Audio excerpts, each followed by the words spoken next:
name is JT Kent. I am one of the developers here at Cubicle Fugitive.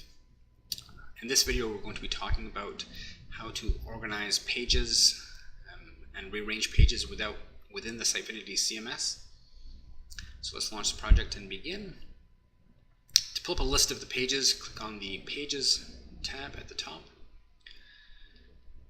We can expand and contract the list of pages.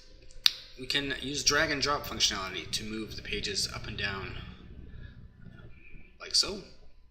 We can also use the action menu to accomplish the same task by clicking up. This will move the page up in the menu hierarchy. Do it a second time.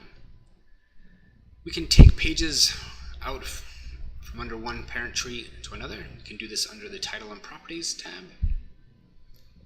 of that page. We'll click Change and pick a different parent. So let's put it under Resources.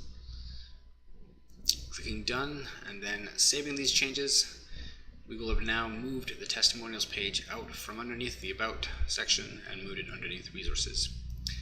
This can also be accomplished by drag and drop. And there we have it.